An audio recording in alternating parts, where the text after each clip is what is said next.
And this cat's gonna be the death of me. Stop it! Stop. Go get one of your 1,000 toys. Not my trash. Hello and welcome to the first video in Dragon Tree's Emporium. Since February, I think. 4 months. It's the first video in 4 months that I've done. Sorry. Welcome to Dark Smutathon announcement video. That's right, folks. Smutathon is back, and this time we're doing the dark version. So, dark romance, you know, all things that go creep in the night, stalkers, masked people, BDSM, to save you. We have a good time planned. We are doing kind of a competition this time, but it's not going to be team based. It's basically everyone for themselves. The participants will be grouped together based on the average books that they read in a month. So if you read less than 10 books in a month, you are not going to be going up against somebody who reads like 30 books in a month. And, you know, vice versa, because that's just not fair. We have a bingo board. You don't have to follow the bingo board. I guess you're just not going to get as many points as people who do follow the bingo board. So, you know, if dark romance isn't really your thing, I guess technically you can still participate. You just won't be getting bingos, and you won't be getting those bonuses for the bingos. But you will still get page bonuses, because the longer the book, the more page bonuses you get.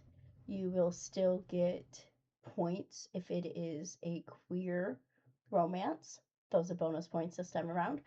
And if you read a own voice romance, that will also get you bonus points. What's own voices? You might be asking yourself. Own voices is when the writer shares characteristics with the character. So, for example, I am a white, polyamorous, pansexual, disabled woman. So if I were writing a romance where the main character was white and pansexual, that would be an own voice romance. Or if I was writing a book that was a character that was white and had EDS, like me, that would also be own voices.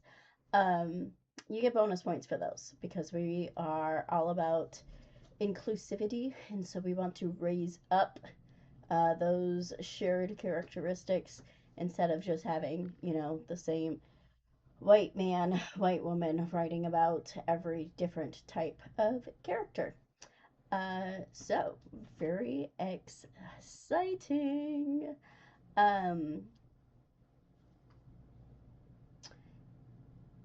There is a very cool spreadsheet that everybody will be sharing. So, you know, have manners. And, oh, come on. It will be shared down below.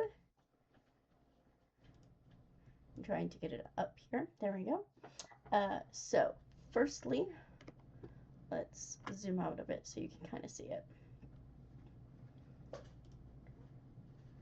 So the first thing you're going to want to do is you're going to want to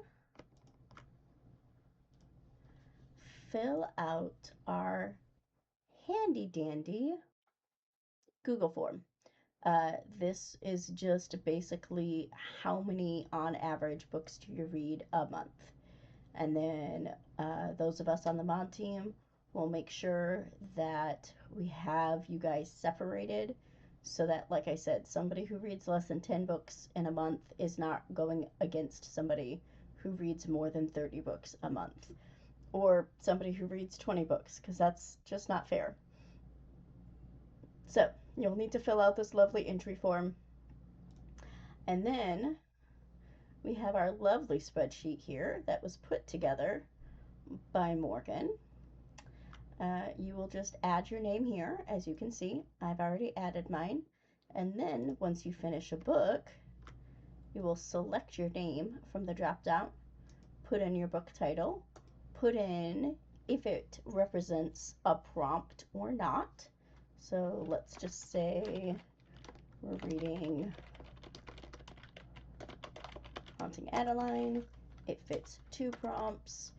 It's, what, 450? I don't know.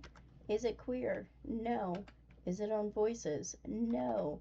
Did it give me a bingo? Yes. And you're finished. And that locks it in. Dun dun dun dun! You just earned 90 points. Please do not do what I'm doing and delete everything. That is only for us mods. But you guys will list all of yours down here, and we will be able to see who the top dogs are over here. Now you might be asking, but Lizzie, where is the bingo board? What are the prompts? Oh, don't you worry. I've got the bingo board. We have examples for every single spot on the bingo board. Most of them recommendations from me and the rest of the mods. There's a handful that we didn't have books for, so I did go through and find those.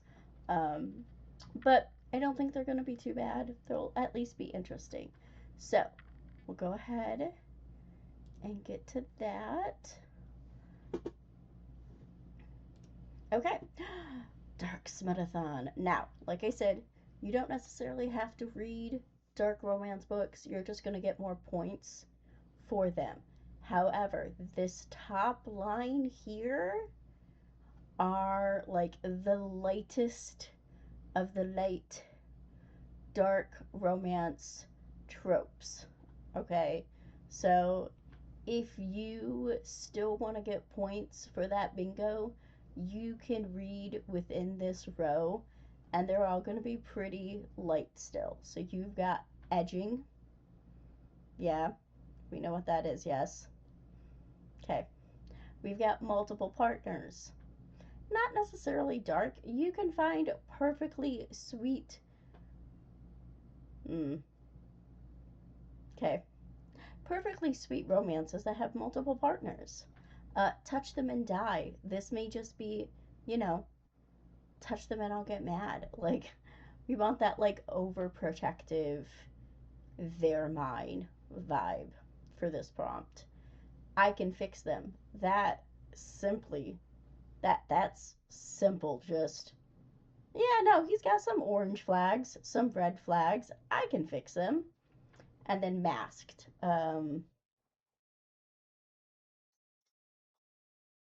That one's leans a little more into the darkness, but that's okay. Second row, a little darker here. We've got age gap. We've got monsters. We've got public play. That means getting down and dirty in a public space. It can just be a parking lot. It doesn't have to be like a room full of people, but it can be like a parking lot. It can be a bar bathroom. It can be the locker room after a hockey game. Um, some place where people can walk in on them. Yeah. We've got villains for anybody who likes like retellings of fairy tales, maybe where Peter Pan and Hook get together, maybe Wendy and Hook get together. You could also do, I know that there's like a Red Queen and Alice and like grown up Alice book, villains, and then body alterations. This can be anything from like just basic like tattoos or piercings all the way up to being branded, getting like a tattoo of your partner's name, uh, that kind of thing. That, of course, is leaning more towards the darker side of things, but even just like if you find like a cute, flirty florist and tattoo artist who's covered in tattoos, I will absolutely accept that for body alterations. Yes. Next, again, a little darker. We've got breath play, meaning asphyxiation, choking, however, wherever you want that on that scale there, that kind of wide open. Um, Doms, daddies, mommies, dommies, femdoms, financial doms, anything like that fits under this prompt. Okay. Dubious consent. Sorry. Hydration moment. Dubious consent. This is where may not be fully consensual. Maybe one of the partners is, or both, a little bit drunk.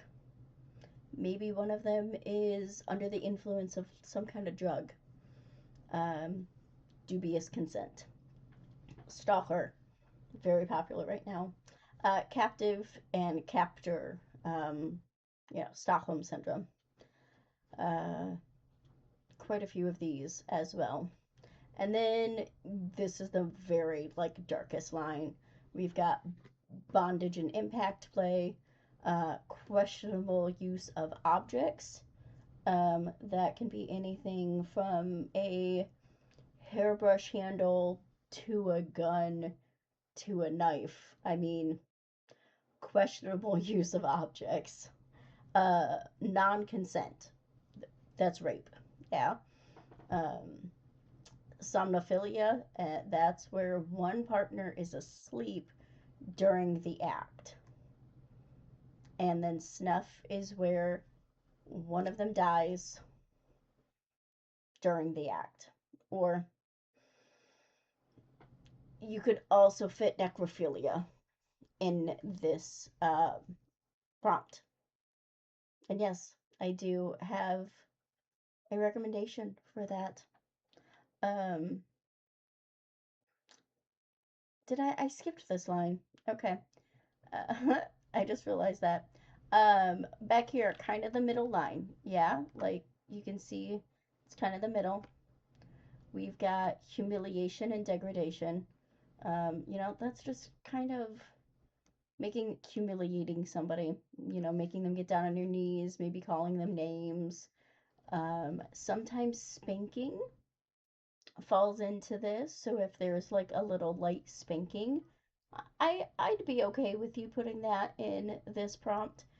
Then we've got consensual non-consent.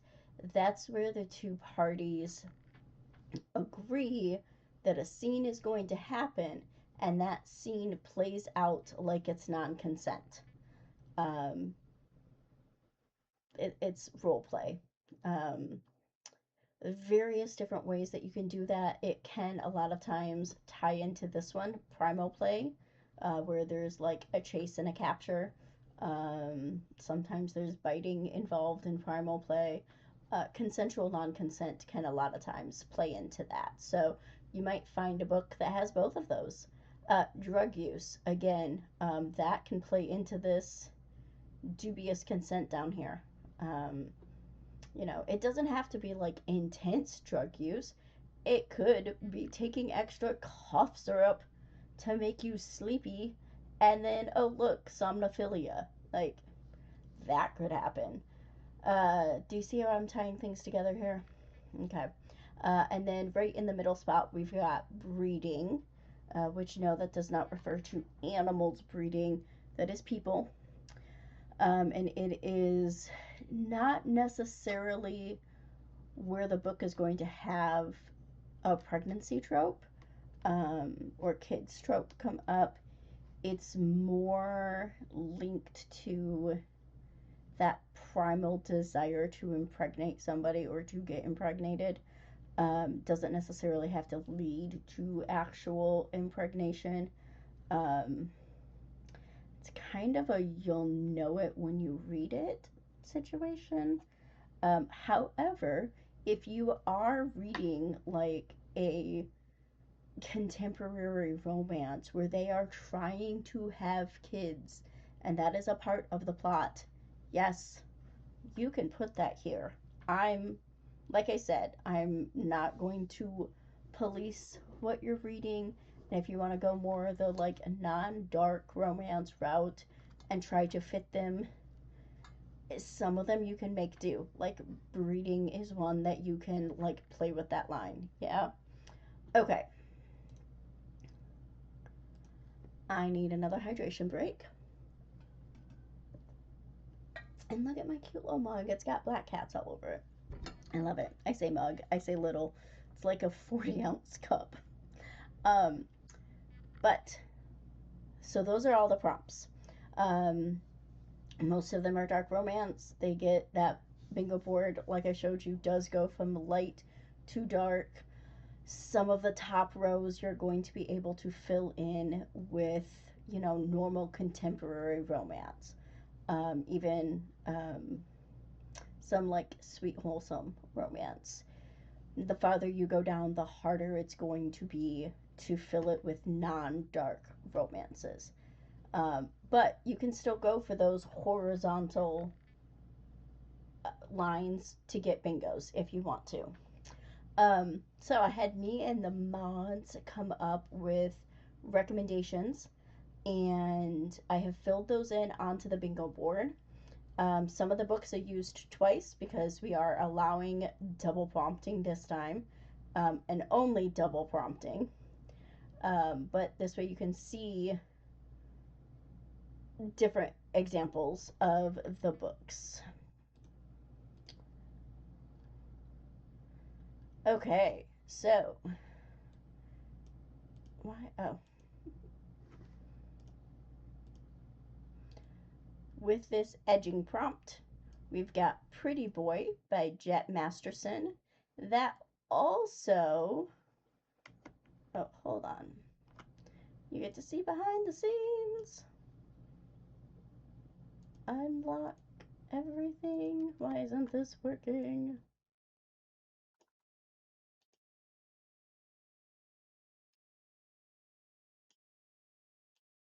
Come on.